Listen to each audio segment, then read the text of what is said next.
Shalom, selamat malam Bapak Ibu Saudara yang dikasihi Tuhan Yesus Kristus. Selamat kita berjumpa kembali dalam renungan pada malam hari ini. Damai dan sukacita serta berkat Tuhan kiranya senantiasa dilimpahkan dalam kehidupan saudara semua. Sebelum kita mendengar kebenaran firman Tuhan, mari kita berdoa. Bapa kami yang di sorga, Bapa dalam nama Tuhan Yesus Kristus, kembali kami datang kepadamu bersyukur atas pimpinan dan penyertaan-Mu di sepanjang hari ini. Kuasa-Mu yang memampukan kami, kekuatan yang daripada-Mu yang menolong kami. Saat ini kami mau mendengar sabda firman-Mu. Urapilah kami Roh Kudus supaya kami mengerti dan mentaati setiap kehendak-Mu. Dalam nama Tuhan Yesus kami berdoa. Haleluya. Amin. Saudara yang dikasihi Tuhan, ayat firman Tuhan saat ini terdapat dalam 1 Tesalonika 5 ayat yang ke-19. Tertulis demikian. Janganlah padamkan roh. Saudara yang dikasihi Tuhan, ada seekor anjing yang dibeli dan kemudian dilatih oleh tuannya supaya tidak menggonggong. Setiap kali menggonggong, anjing ini akan mendapatkan pukulan.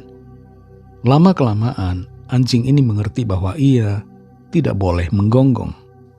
Satu kali ketika ada pencuri yang masuk ke dalam rumah, sang anjing hanya diam saja. Ia tidak menggonggong sama sekali, membiarkan sang pencuri masuk dengan santai. Dalam hati kita, saudara, ada Roh Kudus yang memberikan teguran ketika kita salah, yang berbicara kepada kita untuk memberikan tuntunan. Jangan lakukan ini, tapi lakukanlah yang itu. Hindari yang ini, berjalanlah ke sana.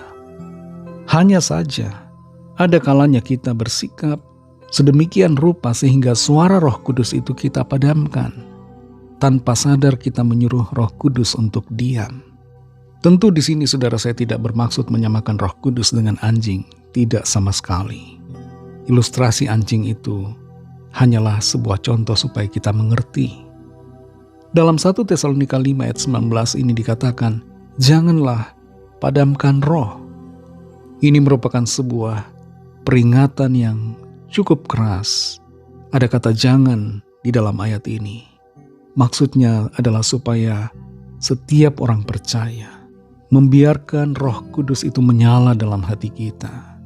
Jangan dipadamkan.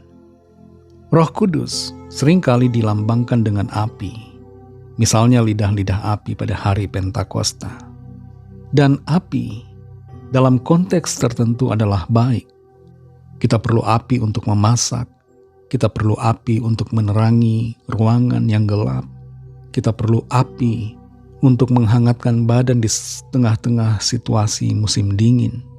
Dan maksudnya di sini adalah jangan memadamkan Roh Kudus, yaitu bahwa jangan sampai kita mematikan atau memadamkan pekerjaan-pekerjaan Roh Kudus di dalam kehidupan kita. Kita tidak bisa memusnahkan Roh Kudus karena Roh Kudus adalah Tuhan sendiri. Tapi setiap kita punya kapasitas untuk menghalangi, menekan atau menghentikan pengaruh dan karya Roh Kudus dalam hidup kita pribadi. Roh Kudus adalah roh yang lemah lembut, tidak mau memaksakan kehendak kepada kita kalau kita tidak mau mengikuti.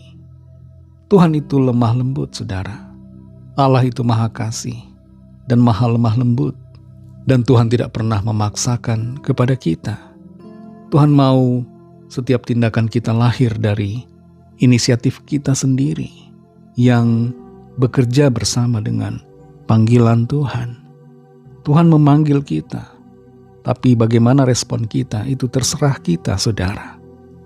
Ketika kita menolak dorongan atau tuntunan Roh Kudus, ketika kita menolak suaranya, kita mengabaikan teguran atau nasihat Roh Kudus dalam hati kita, itu sama saja dengan memadamkan Roh Kudus. Pengabaian terhadap suara Roh Kudus secara terus-menerus merupakan tindakan memadamkan, dan hal ini membuat kita menjadi semakin tidak peka terhadap suara Roh Kudus di dalam hidup kita. Memadamkan Roh Kudus dengan mendukakan Roh Kudus berbeda. Kalau kita hidup dalam dosa terus-menerus, itu namanya mendukakan Roh Kudus. Tapi memadamkan Roh Kudus merupakan tindakan di mana kita mengatakan tidak kepada Tuhan ketika Tuhan sedang menggerakkan kita. Memadamkan Roh Kudus secara terus-menerus bisa pada akhirnya membuat kita menjadi orang yang mendukakan Roh Kudus.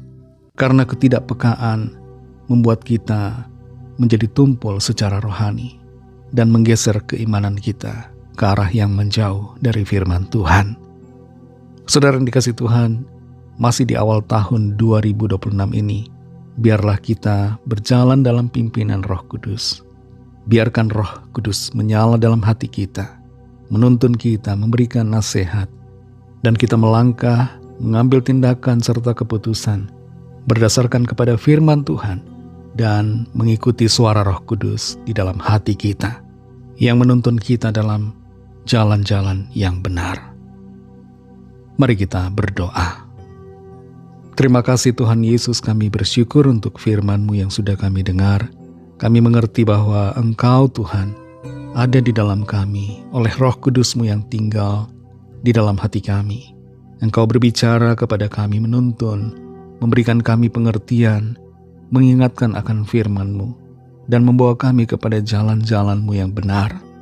Mampukan kami Tuhan untuk selalu taat, setia, dengar-dengaran kepada tuntunan suara Roh Kudus-Mu di dalam kami. Ampuni kami kalau kami selama ini memadamkan Roh-Mu. Tolong kami supaya kami menjadi pribadi yang membiarkan dan mengizinkan Roh Kudus-Mu menyala, berbicara, bekerja dan berkarya di dalam hati dan kehidupan kami.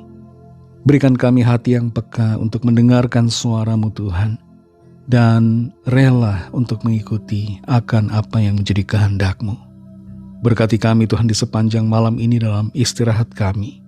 Lingkupi kami dengan kuat kuasa-Mu, naungi kami dengan kasih-Mu. Lawat setiap kami Tuhan yang dalam pergumulan, yang sedang sakit. Nyatakan kuasa kesembuhan dan pemulihan serta mujizat-Mu bagi setiap kami. Kami serahkan semua ke dalam tangan kasih-Mu.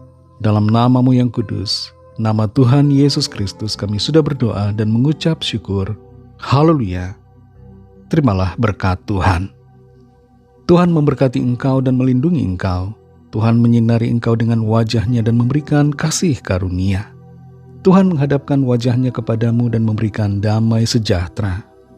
Berkat dan anugerah Allah Bapa, kasih karunia dari Tuhan Yesus Kristus, dalam persekutuan dengan Roh Kudus, menyertai saudara semua, sekarang ini dan sampai Maranatha, Tuhan Yesus datang kembali, dan bahkan sampai selama-lamanya. Dalam berkat nama Tuhan Yesus Kristus, haleluya, amin. Puji Tuhan, saudara yang dikasihi Tuhan, saya percaya firman Tuhan menjadi berkat dan kekuatan buat saudara semua, dan Roh Kudus akan menolong saudara untuk lebih lagi memahami kebenaran firman Tuhan dan hidup selalu dalam kemenangan. Tuhan Yesus memberkati saudara semua. Sampai jumpa dalam renungan yang berikutnya. Haleluya.